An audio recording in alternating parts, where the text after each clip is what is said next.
Hey everyone, welcome back to On Purpose, the number one health and wellness podcast in the world. Thanks to each and every one of you that come back every week to listen, learn, and grow.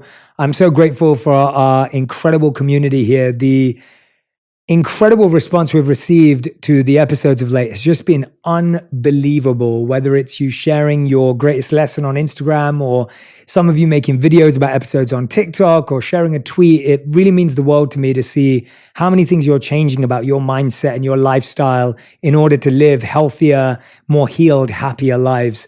And today I'm speaking to a guest who I've interviewed very briefly before. I was doing a Facebook audio room called Safe Space. And this was during the pandemic, and I got to connect with this guest. And since that day, I have not stopped thinking about or quoting this conversation to people. So when people will say to me like, oh, who's the most interesting person you've interviewed recently? This person's name comes up a million times in conversation. And I'll talk about her creative process and how she gets into character. And I've rarely had that feeling where I think someone's words stay with me for that long. I'm always blown away by my guests, but for things to stay with me repetitively. And then we've kept in touch. We've had a few messages back and forth, but today finally got to meet her. I'm speaking about the one and only Cynthia Erivo, Grammy, Emmy, and Tony Award-winning actress, singer, and producer, as well as an Academy Award, Golden Globe, and SAG nominee. Cynthia burst onto the West End and Broadway stages in The Color Purple and has since taken the world by storm. Cynthia was recently nominated for a SAG and Emmy Award for her critically acclaimed portrayal of Aretha Franklin in National Geographic's Emmy-winning global anthology series, Genius, Aretha. If you've not seen it, I highly recommend it. Cynthia will hit the screen in early September with Disney's live-action retelling of Pinocchio, my favorite story growing up. I can't wait. And Cynthia will take on the iconic role of the Blue Fairy. How cool. Cynthia was the lead in the HBO series The Outsider, and Cynthia starred in Harriet, where she brought the legacy of Harriet Tubman to the big screen. I actually don't know anyone who's played this many iconic people in their lifetime. You usually just get one go, and Cynthia's just taken them all up. Cynthia lent her voice to the movie's title song, Stand Up, which he co-wrote Stand Up, won Best Original Song at the Hollywood Music in Media Awards, and both Cynthia and Stand Up were nominated for 2 Academy Awards, as well as 2 Golden Globe Awards in the categories of Best Actress in a Motion Picture, Drama, and Best Original Song. Stand Up also received a nomination for a Grammy Award in the category of Best Song Written for Visual Media. Please welcome to the show, Cynthia Erivo. Cynthia, it is awesome. Good to see you. It's finally good to see you. I know. And even the first few moments we've had. Yeah. You know, there's something about hearing a British accent in LA. I know, it's like it brings you home, doesn't it? Oh, it's just, nice. I feel so like embraced. Yeah. I just heard your voice come up the hill when you were coming up, and I was like, that sounds familiar. I feel like I'm growing up, like I've just gone back to being a teenager. Yeah. Do I make you feel that way? Yeah, because like whenever I hear, because, you know, for all intents and purposes, this is home.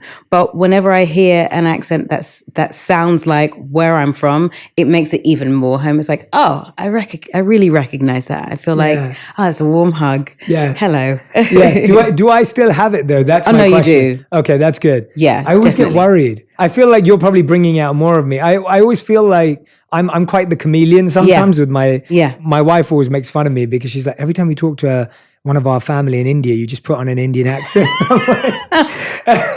And I do it really unknowingly. I do it as like I think we each have, depending on where we're from, we have like traces of what that is. So I know that when I'm talking to my Nigerian friends, we've been listening to that accent since we were kids. So it's not that we don't have the accent. It's sort of like embedded on our brains, so it just comes out when we're together. It's sort of like the comfortability of it comes out. So I think it's the same as when we're around other English people, the comfortability of speaking with an English accent sort of comes to life. There are times when I have to sort of like shift certain words. Whenever I'm speaking to other American people, there are words that get sort of misunderstood. So I might say one thing and they'll be like, what does that mean? So I'll find the American version of that word and repeat it. And there are times when I've had to change the accent to make sure that we're both understanding. We get lost in translation. So I totally understand why it might be stronger when you're speaking to me, because now you don't have to make it any milder, because you know that I'll understand everything you say. Absolutely. Yeah. There was this, I remember when he first moved here and my wife would be at the grocery store and she'd be like, can I get a tin of beans, please? And I'm like, what's a tin? It's a can, by the way. Yeah. Yes. And she was like, where's the tin of this and tin of that?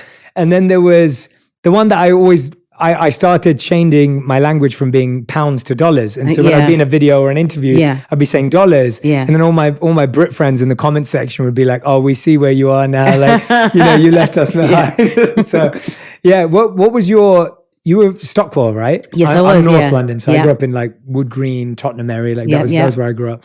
What's something that we kind of moved to the States around the same time, we just found out. What's something that you miss about London, but you love about LA? I love the sunshine in LA. I love that it's so bright a lot of the time, and it's warm a lot of the time. But there is something really wonderful about the way the weather changes in London, in the UK, the way you get the seasons. Obviously, I miss family. I don't get to see them as often as I would do if I was there. And like, silly things like biscuits, because biscuits here are very different to biscuits there. Which ones were your favorite biscuits? Taking me back now. Digestives. Oh yeah. McVitie's. McVitie's digestives, or like Hobnobs. Oh yeah, Hobnobs. I used to love rich tea. Yeah, so good. Like, the round ones or the pencil, the ones kind of the oblong one. Yeah, or whatever that shape. Those ones are so good. Yeah, like little things like that, you just sort of like miss. Lay's also are not the same as Walkers. Yes. Walkers are really good. Lay's are good too, but all of Walker's packets are good. You have to find like the right, silly things like that. Yeah, exactly. Yeah, no, I love talking about it because it's same for me. It's interesting you said that. I think I often feel that sometimes when I'm back in England, I was like, oh, you live in Hollywood now and you live in LA. And I'm like, well, no, to me, I live in LA because the weather's incredible. Yeah. And I love waking up to a blue sky every day. Yeah. And I love the fact that I can go on a hike. Yeah. It's right here. Yeah. I can be in nature. I hike for about 2 miles every day around my home. And it's just, I love that. I never could have done that in London. I never did. No.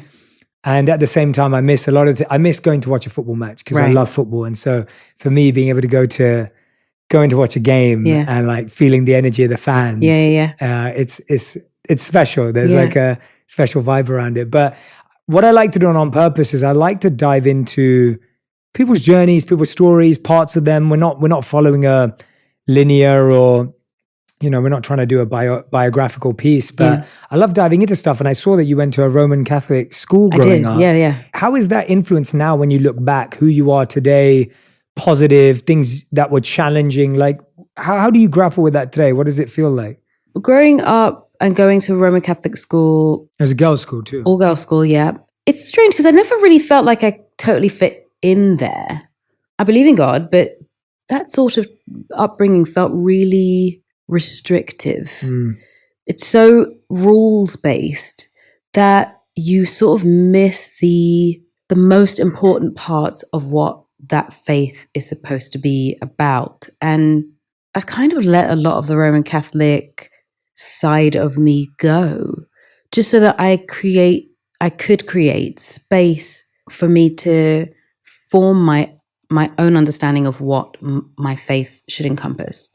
Right now, I'm really clear on the fact that the most important part of my faith is to be as loving and kind to people, to the world around me, not just people, but I have 2 dogs, so I take care of them in the most loving way because I want that to come back to me. So I believe things are really cyclical. So if you give out something good, that good will come back. You might not see it immediately, but somehow it finds its way back to you. It's like a boomerang, And I think that is really the most important part of my faith. And I sort of encouraged myself to really take in what is around me so that I can appreciate the wonderful things that come. Mm-hmm. The fact that I can get up in the morning and go for a run and it's really sunny. And as I pass by, there are when I ran, there were 2 women who stopped and I saw them as they passed by, they smiled and I was like, that's lovely of them smiling. And I ran back and somehow managed to meet them again how, I don't know, I ran 3 miles. I, just did a quick 5K, but somehow on my way back, we met in exactly the same place. And they stopped and I stopped and they just were like, we were just really impressed. I don't know what are you running for? I was like, I'm running for the marathon. I was, oh, okay, great. And just those little interactions are really special because, well, we don't know how either one of us is going to influence our day. And to be able to stop and have that conversation with the person and smile at someone and, have something positive means that we've put something positive into each other. And I think that is really what it is about for me.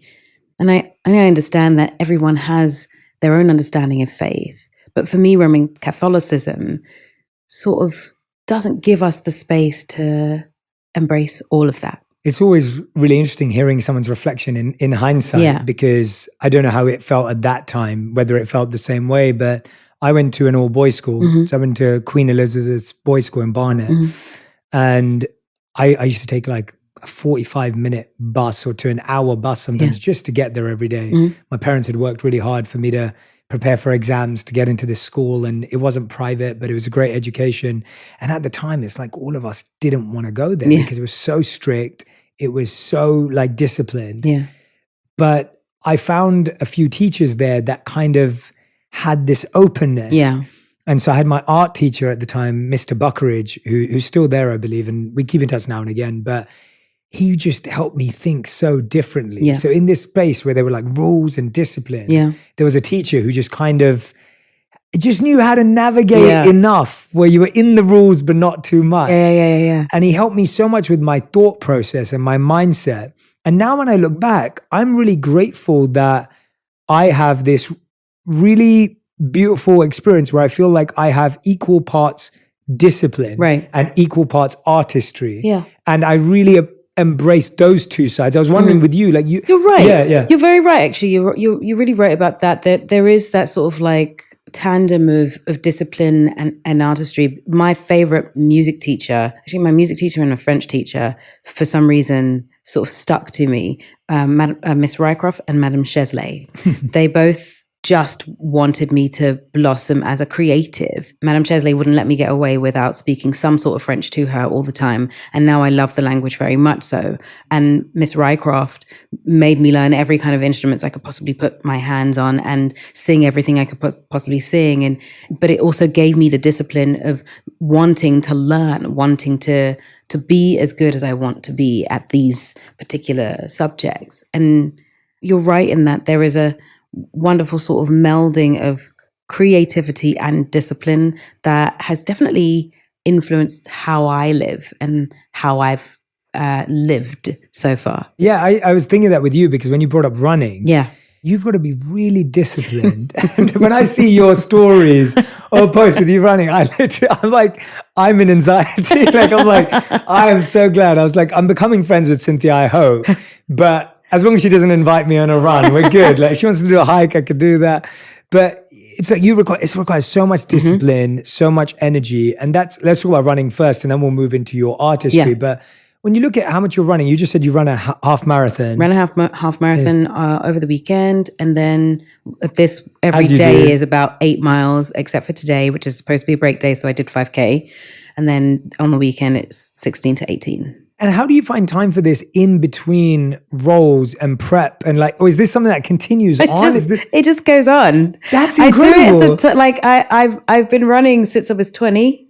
My first marathon was 2016. I think I had one mini break in between.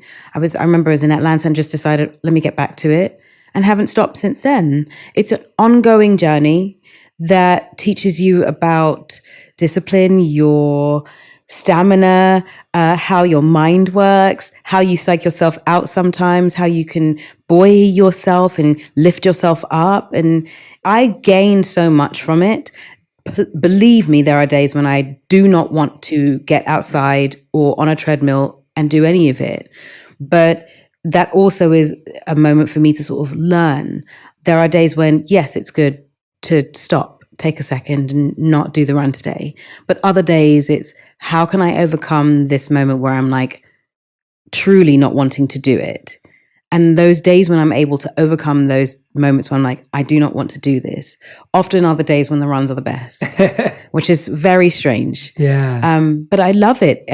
It has provided space to think. It's provided moments where I've made friends along the way. People are now used to seeing me do certain routes, so I always bump into people and I say hello, and it gives me a lot. The physical aspect is, yes, your body loves it. It's great to work out, but it's more a mental thing than anything else. Distance running really is more mental than physical, because once your physical is done, if you get to 18 past half marathon, it really is sort of like, okay, mind, how will you get past the rest of this? Yeah. And that's always a really wonderful sort of adventure. Yeah. Have you felt that approach to anxiety and psyching yourself out, have you feel that become applied to life through that process of running? Like, could you give us an example of how that's because honestly, it's those days are the step-by-step days. That's what I call them.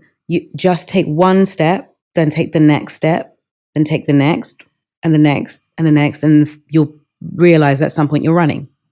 That's essentially what happens with me with other things. This is a silly example. I had to redo my closet. Everything was taken out of it, and I've had to put it all back together again. And when I first looked at this task, it just looked mammoth. I was like, there's no way I'm going to get this back in order again. And I looked at it and would go away and go, it's not going to get done.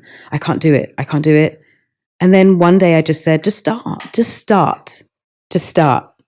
Nothing else after that. Yeah. If you just start, something will get done. Even if it's like one small section, you will have started. Yeah. And the next day, just start again. Yeah. It's the same for if I'm learning a piece or a song that just won't stay. I'll just start. Learn the first line and just keep going over the first line. And sooner or later, the first line will be in there and you'll want to go into the next line. You do a piece or you're playing a character you just can't understand. Just read the lines. Find out what other people are saying, find out what the journey is.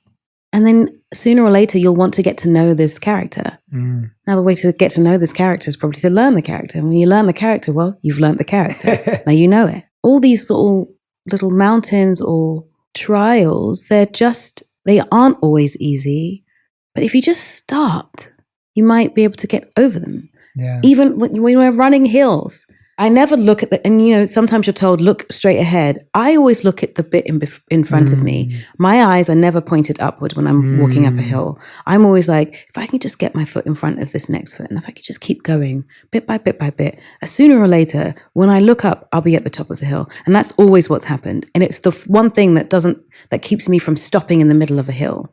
I just keep going one foot in the front of the other. My eyes are pointed downwards because I know that there's only one foot that the only thing that can happen is I'm going to put my foot in front of my foot again. And then eventually the hill sort of flattens out and you're like, oh, I got there. I made it. Okay. Yeah. I'll keep going. It's good. Yeah. That's so powerful. I love that perspective because I think you are right that we've kind of been trained in society to like look at the goal, look at the target, figure out the end point. Yeah. And you're so right that if you ever try and run or whatever you do, whether it's hiking or anything, swimming or whatever, if you're looking at the end constantly, you'll keep measuring how far you are away from exactly. it. I know that I don't run anywhere close to as much as you do, but when I have ever run before, when I have looked at the end, I'm just like, how am I going to get so there? far away. I'm still so far away. Okay, I'll get to that point and then I'll walk and then, whatever. And then you start negotiating with yourself. Rather than if you are just looking at it. It's the same when we were taught to meditate as monks. I lived as a monk for 3 years. And when we were trained in that practice, we always meditated on beads. And you get this beautiful set of beads. I still have them today. And there's 108 of them, which is a sacred number. And you're told to just focus on one bead at a time. Right. And the mind is like, oh, I've got to get 108 beads and I've got to do this multiple times and whatever it is. Yeah.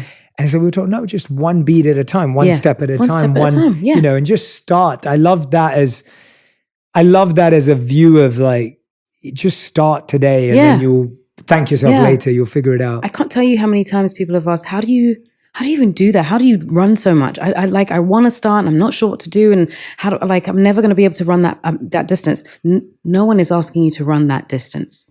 Just go outside and start. Yeah. That's it. Put on your sneakers. Even if you only make it to the door, that's more than you did yesterday. Yes. And then maybe you'll make it in front of the door tomorrow. And then maybe you'll make it just down your street. That is a run. Yeah. 5 minutes of running is a run. Yes. It doesn't need to be half an hour, 2 hours, 2 minutes is a run. Yeah. Just start. Just a little bit is enough. And then you'll find more later. You'll find that you are asking, your mind is asking, your body is asking for a little bit more. Mm-hmm. Because the 5 minutes that you did is now, well, I can do that. Absolutely. I'll do more then. Absolutely. Were you always athletic? Like, was that always a part of your life growing up? Like, yeah, I've always been athletic, whether it be dance or sport. I was a sprinter when I was younger. That's what I sort of wanted to do. And then my very first sort of distance run was a 5K, and it was for cancer research. And I just wanted to do something. mm-hmm. And I saw this run happening in a park nearby, and I started doing it. And I don't know, I sort of was telling myself that, I can't run outside. I'm not going to be able to. And then I just figured it out. I'll just find a route. And that's sort of what happened. And I haven't really stopped since then. Yeah. When you apply that to your career now, did little Cynthia ever think that, and I don't want to simplify, and I'm very careful about this. I never like to simplify someone's success to external accomplishments and awards. Yeah. But did little Cynthia, like growing up in Stockwell, like, and you look at the journey you've been on, and, Emmy, Grammy, Tony, like just you, and more importantly, you've played iconic people who transformed culture, and your work is educating people on these incredible personalities that history can try to forget or doesn't know enough about or doesn't know the depth of the story. Like, what would little Cynthia say to you now, like looking at all of that? Like, who believed in you back then? Like, did your parents, did your family, like who knew this was possible? Did anyone? My mum believed in me sort of from the beginning. She knew when I was a kid that was sort of what I was going to do. Apparently I would hum when I ate. So she was like, it's probably going to be a singer or an actor.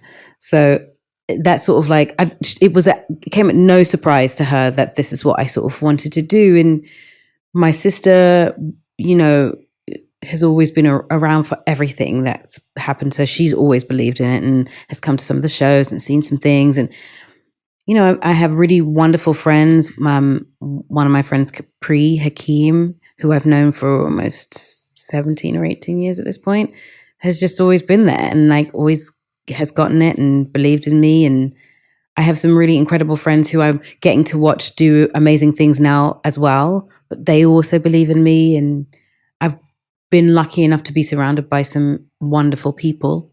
Little Cynthia believed in herself, although I'm not entirely sure that she knew how much was coming. Yeah. She sort of kept her head down and just was like, "Wow, dude." Yeah. It was always a game of like, I'll try this. Okay, I'll do that. Now I'm game to like, I'll do some backing vocals for this person. I'll go and sing at this sort of club and do all those things. And I'll try this young actors course. And there's just like it's a combination of, yes, hard work, but also loving the adventure and wanting to try new things and wanting to not miss out on something if I don't enjoy, Yeah. I think that she would probably pat me on the back and give me the mischievous look that I give most people when I'm like, that's good. And be really, really happy. And then she'd be like, what else are we going to do? Yeah. What else can we do? That's awesome. Yeah. I love that. And it's so, I actually realize this more and more that a lot of people that I speak to did have people that believed in them. Yeah. Like there was that. And I love hearing that. I think it's important to normalize that too, where it's like, hey, if you believe in your kids, it's great. It's okay. That's good. It's good. Yeah, you should. Yeah, you should. And then if there's people out there who grew up with parents who didn't believe in them, that's great. You became resilient that way. But it's beautiful to hear that there's two ways. Yeah. There's not like this, oh, well, you should have had everyone telling you were never going to make it. And that's the only way. And you're like, no, actually, I had really good friends around me. Yeah. Yeah. And I think I just sort of like have been consistently sort of finding my tribe and finding people who are challenging me and wanting me to keep being better and keep doing things that are different. And then there are those friends who are just, we're here when you want to have like a normal day and a cup of tea and like sit down and then chat. And we need both. And I love that balance because it is kind of what life is made of. There's never always just the one way to be. Yeah. And I think both influence the other. Yeah. Yeah. You've been known for playing so many iconic people now. When was a role that you've played that you feel you loved, but it wasn't as well known, or it was something that maybe wasn't as successful, but that you really found that you just fell in love with it and that it became a part of you? I'm gonna say Holly Gibney in The Outsider, although that did pretty well. Yeah, it did well. That did pretty well. I've loved the roles that I've played, and I picked them really specifically because I want to get to know this person. I always say this, if I haven't met this person before, either on screen or in life, I'd like to meet them. So that's why I play them. I want to get to know who they are and what makes them tick. And Holly was just so different. She was very hard to shake. She was a woman who found it hard to communicate, but really all she wanted was connection. And so had to learn to find ways to make herself understood. And when she was misunderstood, would be deeply hurt by it. Extremely intelligent, a brilliant, brilliant mind, but also deeply loving in the most individual way. And I just had never played anyone like her before. And what's wonderful about that particular role is I get everyone from every different type of walk of life in any place, sort of going, that show that you did on HBO with Holly Gibney, that I loved it. She was one of my favorites. Or wow. I remember a person said to me, he was connecting with his sister more because of this particular role, and realized that, oh, my sister just communicates in a different way than I do. And this was the thing that joined us together. And I thought that's what it's about. Making pieces that allow people to connect with each other. Yeah. You know? Yeah, that's beautiful. I love hearing that as well, because it's what I appreciate about our conversation last time, as I was saying earlier. It was like the way you think about characters and the way you get into them. I'm fascinated by that. And I love geeking out, and like, I love seeing people obsessed with their art. Yeah. Like I that's what gets me excited in life. Yeah. It's like when I meet someone who's obsessed about what they do, because I'm obsessed with what I do, and I can never understand how you obsess over the things you do. Can you describe to me again, because you told me about this last time, but I want to hear it again for On Purpose, for this community, because you were talking about how, like, when you're playing roles, you're looking at how people walk. Oh yeah. And I was like, and how they talk to figure out their pitch, and then like the rhythm of their walk and the pace of it. And I was just like, I would never think of any of that, but because it tells you so much. Yeah, so about walk what us through, like feeling. when you meet a new character. Yeah, walk us through how you understand them. Yeah, better. so when I meet a new character, obviously I'll read a script, and the first thing I think of is, what is the rhythm of this person? Usually, there's a rhythm sort of written in the way they speak, in the way that, in their syntax and the words they use. When you find that rhythm, you sort of find their internal like heartbeat. You find their heartbeat, and then I'm sort of like, well, how do they move? What is it that they're looking for? Is there an urgency to how they move? If they walk fast, are they moving away from something? Are they trying to get to something quickly? Do they think fast? Or if they move slowly, are they apprehensive about something? Or are they really laid back about things? Do they have nothing to worry about? If they're anxious, maybe that's why they move fast. Or maybe it's the opposite. Maybe they're so anxious that they are paralyzed, that they can't move at all. So they move really slowly because what if I get there and something happens? And so I just sort of like find what fits on this person. And then it's about, well, how do they speak? If they are confident, well, maybe they don't need to make themselves sound really sweet. And so their voices aren't as high pitch. Or maybe they are sort of held, and so they're a little bit quiet and things feel a little bit whispered. And there was a really interesting documentary about Princess Diana, and she's really fun to listen to because her voice changes as the years go by. When you first meet her, it's almost like she's whispering and swallowing the words, and she doesn't really use her mouth very much, and it's very quiet and very reserved. And as you meet her, as the years go by, when she's sort of like, now I know who I am, she starts to use her mouth more. So she sounds really rounded. And that's sort of what you're discovering about these people. Yeah. And I love that. I love trying to find out, what is this person? How do they grow? And do they grow through meeting them and through these episodes or through the film? Does it change? Does it shift? Do they move more confidently? Do they move more smoothly? Are they quick? Are they darted? So many questions I would ask myself. And then silly things like, what scent do they use? Because we all have sense memory. So if there's a particular scent they use, is it because it reminds them of something? And when I put that scent on, does it make me think of something? Or do they like makeup? And if they do like makeup, is there a particular way they do it? Do they want their eyebrows messy? Or do they want them very tidy? When they put the clothes on, are they looking for comfort or not? With Holly, I always wore a button-up because it felt like protection. Her neck was covered. And she always wore comfortable shoes so she could move easily and she wouldn't think about her feet. But those things are, they change. With Aretha, she needed heels and she needed a look. And she did her eyebrows particularly, and they were a particular shape with an inky black line, And with Celie, it changed. When she put trousers on, she could walk better, and she had a thick, blocky heel that meant that she could make sound when she moved. Before then, she was in a shorter heel that was like a soft shoe that made no sound at all. So it meant that she could move really quickly, because if she didn't move quickly, she'd be in danger. So it's about that. Yeah. How do you find all the things that make this person a round person, so that when you meet them on screen, you're like, oh, I can see this person, and they're 3-dimensional, 4-dimensional, and not just someone that I read a script on. Where did that ability and skill come from? Because obviously it can be seen as a technique, but when you talk about it, it's not a technique. It's something that, it's not just like, oh, you read that in a book. And it's how you think and how you feel and how you empathize with this person. And even when you were talking about Diana, there's someone obviously who've not played. It's like, but you're watching that and you're able to observe that.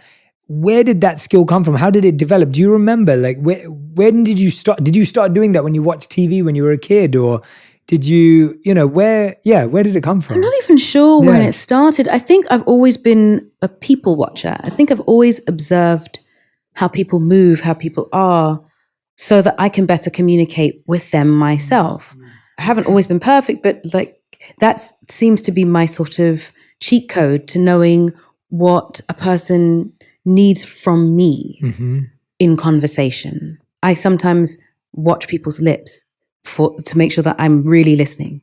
You know what I mean? They're not getting self-conscious. Or watch their eyes, because those are the places that give you what the emotional life of a person is. And I think I've always just applied that to my everyday life. And then when I went to drama school, obviously learning about actioning and making sure that there's a reason for something, and what is the reason for the thing you're saying. What we say is 50% of what we mean. Often how we say it and what we're thinking as we say it. The words aren't necessarily the thing that we're thinking.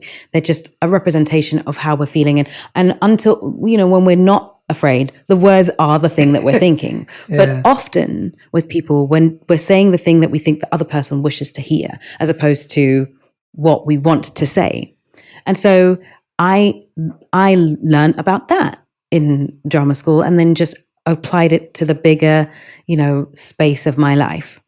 And then as you get older, you start to want to connect with people. And that desire to connect properly with people, I think, just feeds into my work. I want people to connect with the people I get to play. And I call them people because I don't see them as just characters. When you see the people you're playing, or what people would know as characters, as whole and realized people, you get to know them better, which means you get to give another person, introduce a person to everybody watching. And so they get to connect. and feel as though these are real people out in the world that I might not come in contact with, but they exist. And I want that for the people that I play. Yeah. That's the desire, for connection consistently with my characters. Yeah. Do you feel that sometimes, and I coach a lot of people who act and stuff, not in acting, obviously, in life and work, but how do you often feel as well that sometimes those people become a part of you? Oh, and yes. that do you try and shed them? Do you try hold on to them? Like, do you like that? Like, because I don't think that's talked about enough. I think we hear about in the extreme senses of method acting gone wrong, or like when it leads to like, you know, the tragic event of someone taking their own life. And we hear about it in those very extreme, but I don't think we talk about it enough with actors who are, you know, going about their day, taking on new roles, and like how long it takes to become someone and then lose someone. And, you know, like right now everyone's saying Austin Butler sounds like Elvis. In every interview. And the thing is, I feel for him because I know that he's not putting that on. Yeah, of course not. It happens.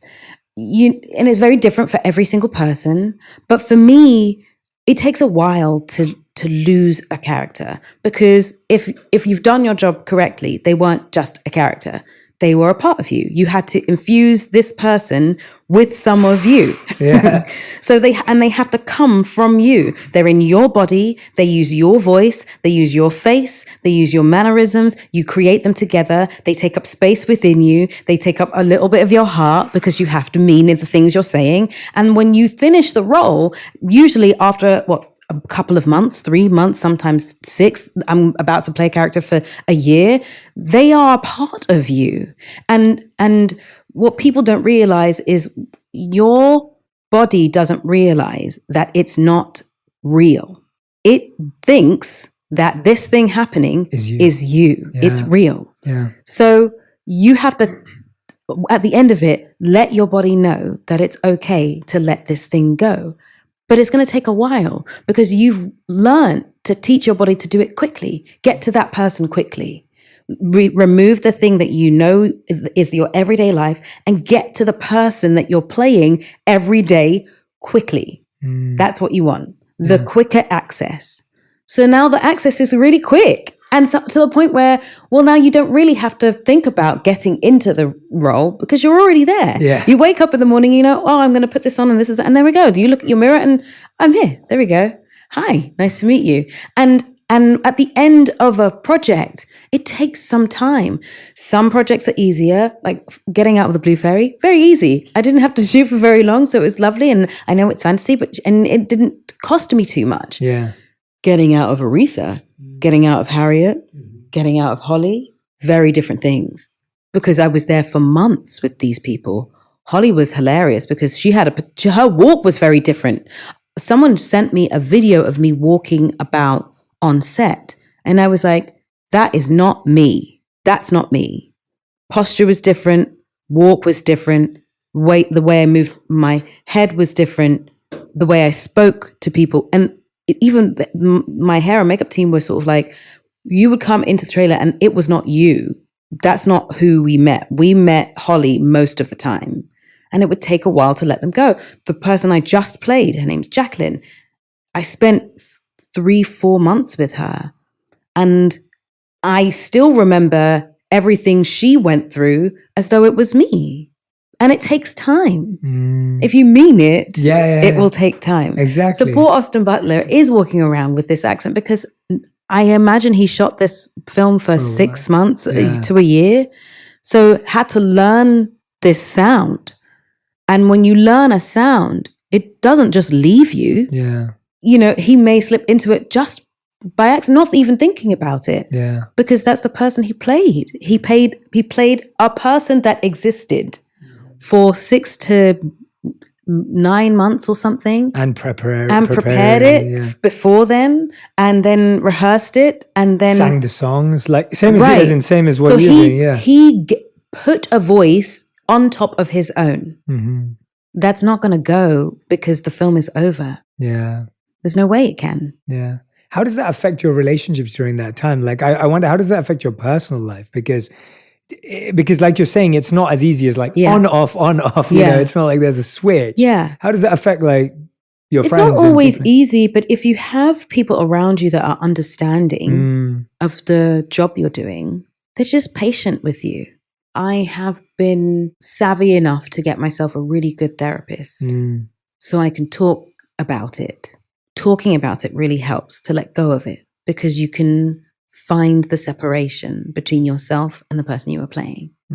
The more you talk about it, the less it's you.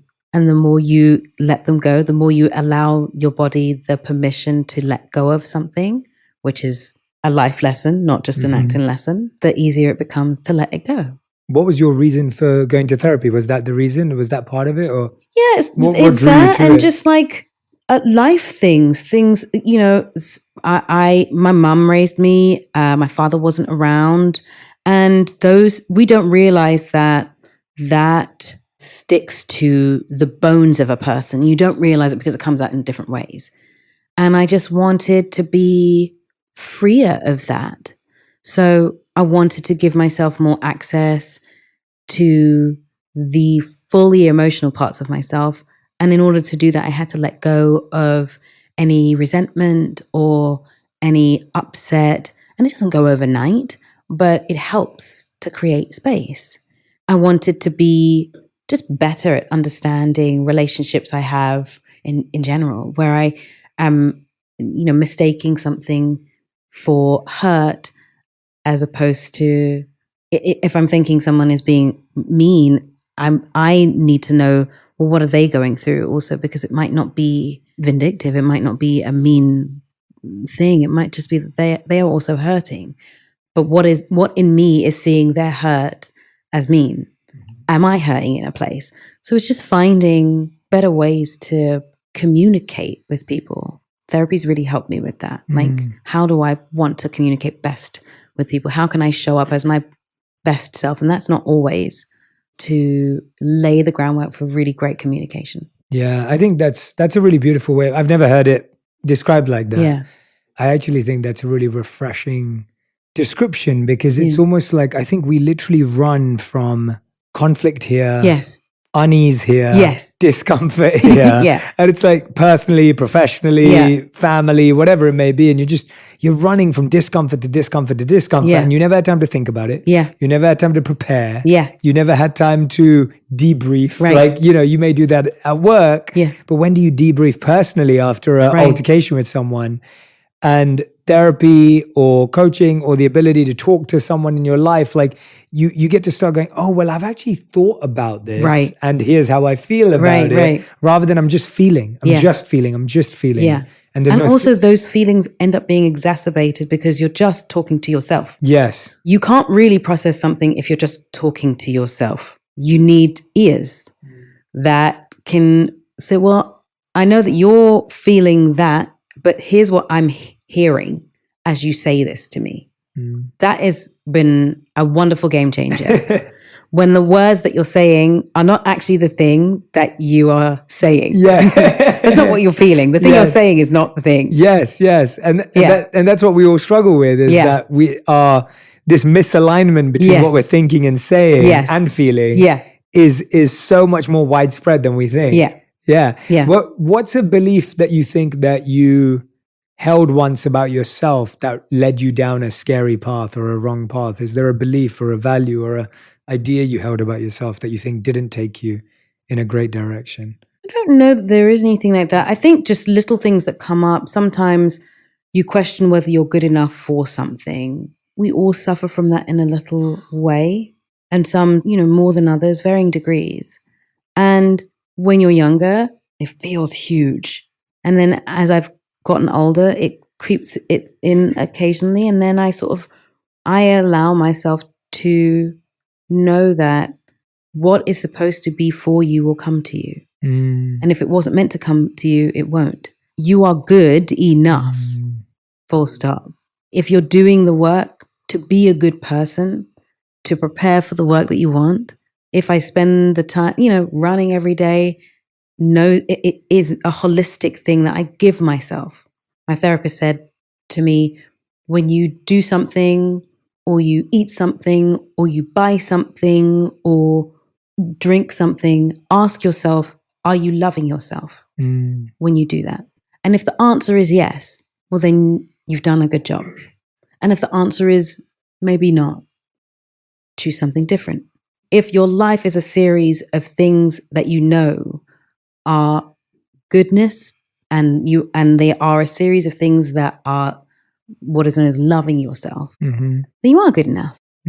And all you're doing is prepping yourself for whatever is supposed to come to you. Yeah. Every time I've gone, I wanted to do that and it doesn't come my way, every time something else comes up and I go, oh, got it. Yeah. I know I wasn't supposed to do that because that thing came and that thing is awesome. So I want to do that thing.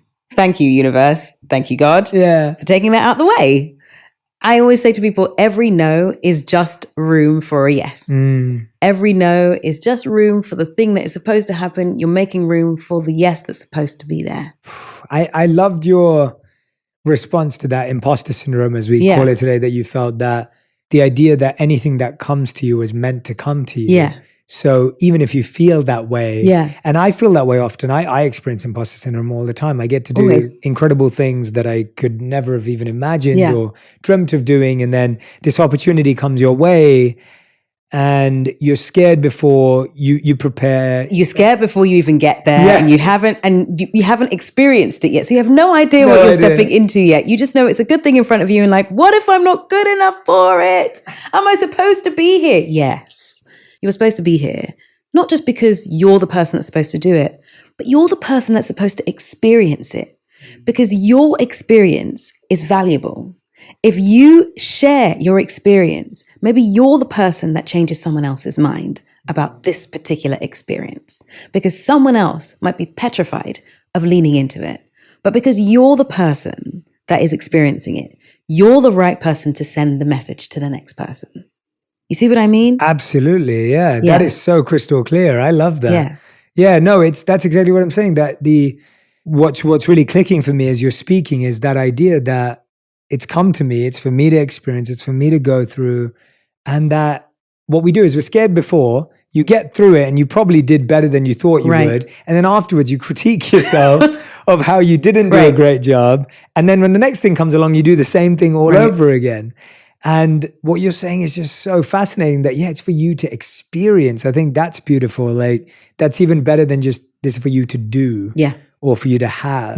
It's like, no, there's an experience here that's been perfectly crafted. Just for you. Just for you. Yeah. And we don't always live in that miracle or live in that space. What have you felt like about what you're doing right now that's come that way that you're like, oh, this was just for me. Like, this is the experience I was meant to have. Was there something recently or something that's coming up? Doing Wicked. So there was another film that I really wanted to do and it didn't quite work out.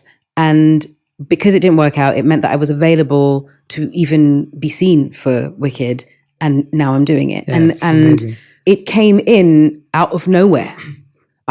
One day my agent called and was like, so they're seeing people for Wicked. And I was like, I had no idea this was even happening. And now it is what it is. And I'm doing it. And this is so far has been a really wonderful experience. I've been talking to John, our director, and Ariana, and we're really sort of like finding our sort of group.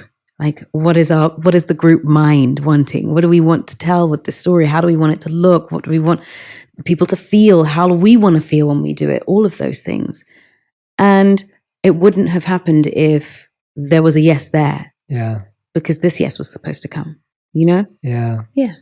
How does it feel when you're working with other incredibly creative people? Yeah. That one mind can be really challenging.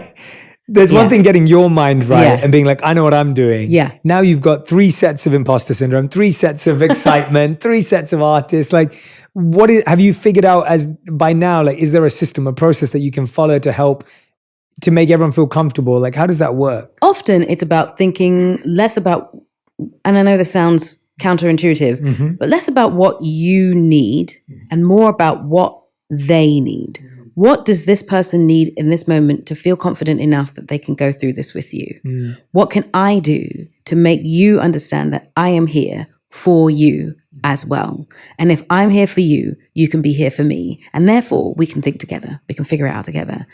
And I think that once that's sort of established, it's just about throwing ideas and like, what about this? There's no wrong idea. Like creating a space for when you want a one mind idea, that's actually about creating a safe space. And we hear the words safe space used a lot, but that is really what it is. Creating a safe surrounding so that we can throw anything at the wall. Like, what about this? It might sound completely ridiculous and outlandish, but it's okay to throw it in this circle because we're all going to appreciate it. It might not be quite right, but we're going to be like, actually, this thing about the thing that's outlandish actually might work. What if we applied it to this thing here and made it work that way?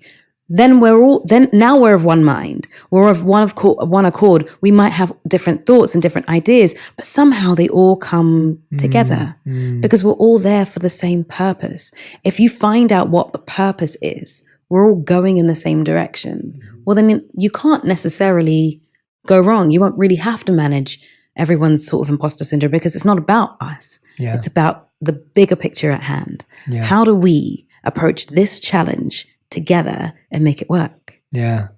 I love that idea of, I think that space of there's no bad ideas and don't judge someone for their bad ideas, judge them for their great ones. Yeah. And judge them for the bravery to even say the idea in the first place. Even though everyone knows it's silly. And you're so right that so often a bad idea is actually the seed of a great one. Right. It's just that you have to kind of pull away take it apart and get rid of all the dust. And then there's actually something really interesting there. Right. Like there's an interesting perspective or a way of looking at it. Yeah. What do you think, Cynthia, for you, what's the biggest change you've made in your life that you think's had the biggest change in your life? Like, is there a habit, a practice? Obviously, running's a huge one that I think we discussed.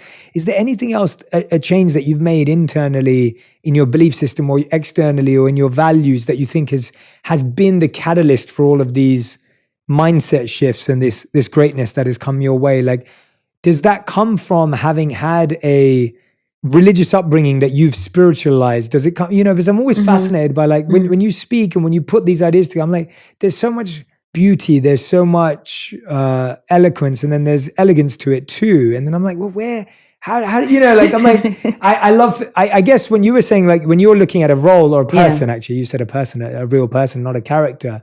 You were saying like you love to figure out how they walk and how they talk and why they do this.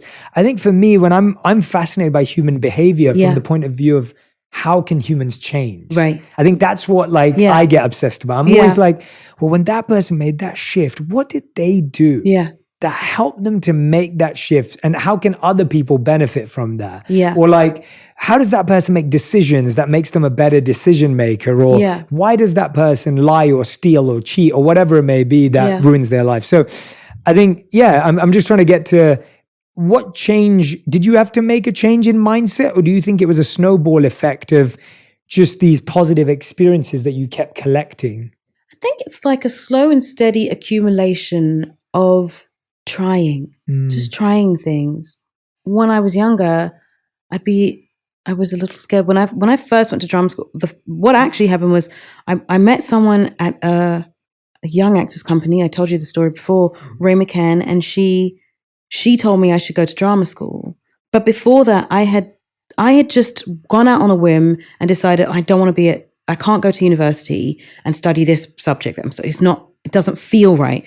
It's sort of like listening to myself and being okay with that. This might be a terrible mistake, but I'm not going to do this thing that I think everybody expected me to do. So I'm going to leave university. I'm going to just try this young actors company, this course that's at a theater. It's not a massive course that is around the world. Like nobody really knows about it, but it just feels right. So I'm going to go there. I bump into Ray, who I hadn't seen for 5 years. She tells me to go to drama school. I tell her no. I say, I'm not doing it. There's no way I'm going to get in. She says, well, you can't come to this course if you don't apply to this school. And I say, all right, I will apply to this school, but only this school. Just this one. Only because you asked, and I'm only applying to this. Fine. I apply. And I do the work. I don't phone it in. I really do work to get to these auditions. And somehow I find myself in this drama school. Royal Academy of Dramatic Arts. It's one of the best schools in the world for acting. And I feel like a fish out of water. But a lot of my experience at this school is about what feels right for me, because that's really how I can gauge it. At one point, like, and I was physical. I was working out a lot, and one of the teachers says, "Oh, you should stop working out because you need to get softer." And I was like, I don't know that that's right. I'm gonna keep working out because it's good for my brain and my mind. So I'm gonna keep doing that. And I find a person in my class who happens to just play the piano. He plays the piano beautifully. So we just pick up books from the library that are scores of music, and we go through these music scores. One of them happens to be Wicked. And we learn that score back to front. I have no idea that 10 odd years later, wow, that thing is going to be the thing I'm doing now. No idea. I have no idea. I just love the music. And I know that going away to a music room with a piano with this person to sing all this music feels really good. Yeah. Feels good. We're doing these shows and we all are like trying to get our agents and whatnot. And I don't think the traditional way of getting an agent is really going to work for me. So we put on a cabaret in the bar because it feels good. I get my agent and I finish early. So when I go to do this thing, we call it the tree, which is like a presentation of different scenes. I just do the things that feel good. Yeah. And people love it. And I feel good when I'm done. And there's no pressure, there's no anxiety. And I leave with a show to go to. And it's been a series of, what's my gut and my heart telling me? The Color Purple came because I knew it was coming. And I was like, I know I'm supposed to play Celie. I just know it. I can't tell you why, but my gut is telling me, my heart is telling me that's what I'm supposed to do. No idea about what's happening next. We do this show in a little theater with 200 people. It's a 200-seater. That's it. Towards the end, they ask, do you think you would want to do this on Broadway? I don't think they're being serious. Cut to a year or two later, we're on Broadway and we're doing this show. I have no idea of any of this. I think it's just accumulation of genuinely listening to myself and not being afraid that the decision might be wrong. Totally. You know? Yes. Because, yes, some of it might be wrong, but then it somehow is right. Yes. Yeah. Right? Yeah. If you've just sparked something in me that I think has some truth in it, is the idea that if you listen to everyone else, chances are they might be wrong. Right. And if you listen to yourself, chances are you might be right. Right. And there might be some ways that it goes wrong, but when you're listening to yourself, you can take responsibility for when it doesn't work. You can pivot quicker. Right. Whereas I find when you listen to someone else and it goes wrong, then you just keep blaming them and you go, oh yeah, I shouldn't have listened to that person. Right. And it's like, but no, like you don't need to listen to what they thought anyway. And so I love that. And I love all the dots and it all joins. And that's the beauty of it. Like,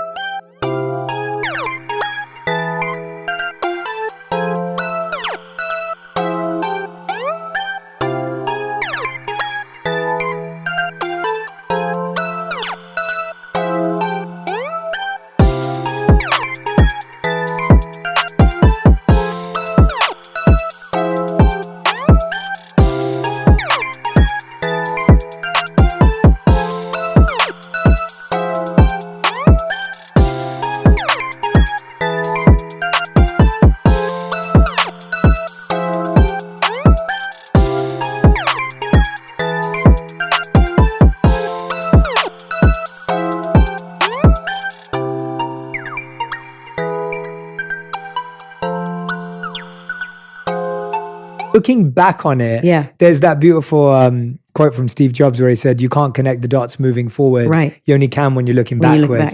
And I feel like when that's exactly what this is, you're like, I just did this because it felt good and I did this. And now when I look back, and I encourage everyone to not look for the connection moving forward. Yeah. Like you'll find it. No connection moving forward. You'll find it later. Yeah. Just keep taking the steps forward. Again, one step in front of the other. Yeah. Just keep moving forward. That's beautiful. Cynthia, on that note, I mean, I could talk to you for hours and I hope we will, but we end every episode of On Purpose with what we call, there's 2 segments. Yes. One of them is called The Many Sides of Us, Okay. where we ask you to use one word or one phrase Okay. to describe yourself through different mirrors and different lenses. Okay. And the other is the Fast 5. So here are your questions. What is one word or phrase that someone would say about you meeting you for the first time?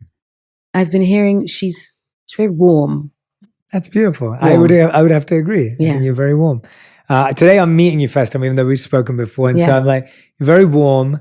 You actually, last time I interviewed you, it was only audio. Yeah. So it's always different when you finally, and I was like, you have a way of speaking that people want to listen. Right. That's what I noticed about you. I was like, oh, I actually care about what she has to say because of your cadence, your tone, your just, the texture of your voice. I'm like, Thank you. I'm so intrigued. Like, so that was something as well that was special. Okay. What is one word or phrase to describe what someone would say that knows you very well?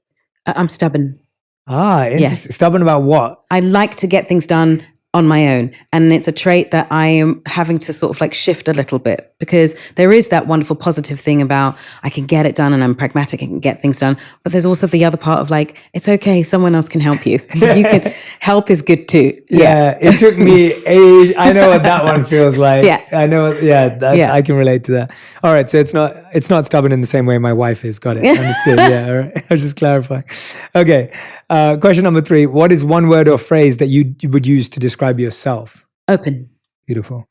What is a word or phrase that someone who maybe doesn't like you would say about you? Difficult. I don't settle. Right. I'm so glad you brought that up. Let's dive into that. So I get that feedback a lot. Yeah. And it comes from my inner responsibility that I have this unique opportunity to serve the world in the way I want to. And I never thought it would be possible. I'm very grateful for it. Right. But now I can't settle. Right. And I don't want to treat this as just a job or a career, or it's so much more to me than any of those things.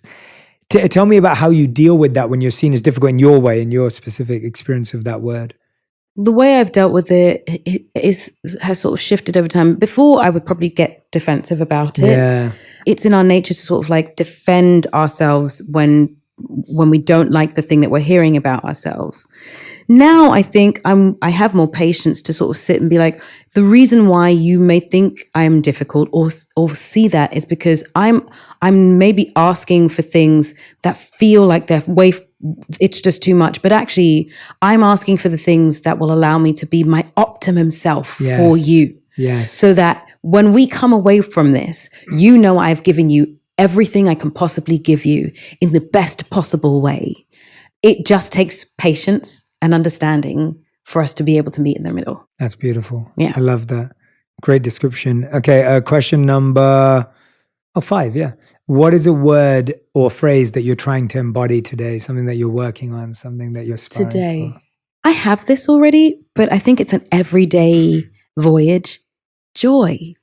Just seeking joy in every day, like in little things. Being able to finish organizing something, or I did my vanity around my bathroom and I was like, it looks really tidy. That's a little piece of joy. Meeting people in the street as I run, little piece of joy. Oh, I found, I don't know, a chocolate bar that I haven't had for ages. Joy. Yeah. You know, I've managed to get everything ready and I got the right outfit. My water's prepared. I'm prepared today. Joy.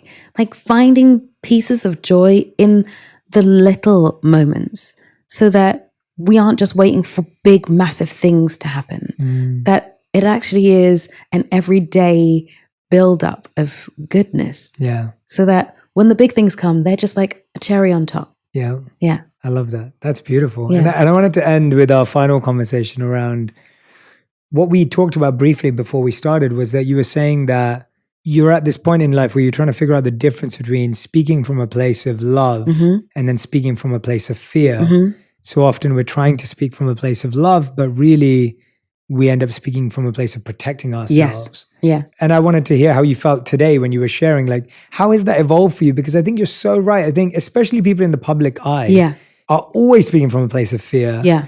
Because everything you say is like, can be taken apart and can be highlighted and can be blown up out of proportion. And so walk me through that for you. I think that we've misconstrued what it means to speak from a place of love, because we believe that speaking from a place of love is protecting someone's feelings, but by protecting someone's feelings, protecting your own, because you don't want that person's feeling to come back at you and make you feel hurt.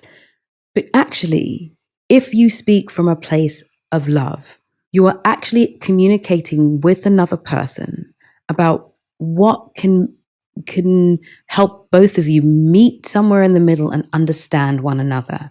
So if I say, let's say something as simple as someone has said something that's hurt your feelings, instead of saying, that thing you said hurt my feelings, and I know that that wasn't what you meant to do, but that's how I felt. That person can go, I'm so sorry, I didn't mean to, that's not what I meant at all. Now we've not exacerbated anything. Yeah. I've just told you how I felt from a place of not afraid that you're going to get defensive about what you said. It's not, you said that thing and I don't think it was right and it was really mean. Different turn of phrase, isn't it? You're not speaking from a place of, this is how it felt when it came to me. Is that what you meant? Yeah. Now there's a space to have a conversation about, well, actually, maybe this is what I meant. And now I understand. Okay. Well, now we can have a discussion about something. Yeah. When we speak from a place of love, what we're actually doing is giving the other person an opportunity to be understood. And therefore, you get the chance to be understood as well. When we speak from a place of fear, we're trying to stop the other person from getting upset, to stop ourselves from feeling even more rejection or more upset. And we can't walk around like that. We're essentially walking around like broken shells. That doesn't work. We want to allow people to make themselves whole every time we have a conversation with them. Yeah. To leave a conversation thinking, oh, I learned something, I understand something, I know something. If you leave a conversation going, did I actually get what I needed from that? And that's often how people leave conversations, especially arguments. You leave an argument, you think, I don't think I got what I wanted from that. Yeah. I don't think I got the conversation I needed out of that. I'm still missing things. I'm still not understanding certain things because we weren't speaking from a place of, how do we solve this? Yeah. How do we make this better? We're just sort of, I want to be heard, you want to be heard, as opposed to, I want to understand you so that you can understand me. Now we walk away thinking, oh, we got something. Yeah. And so usually by the end of those conversations, when you're like, I want to understand, you want to understand, you're like, you good? I'm good. Yeah. All right. Should we start again? Yeah. Let's start again. That tends to be how those conversations end up.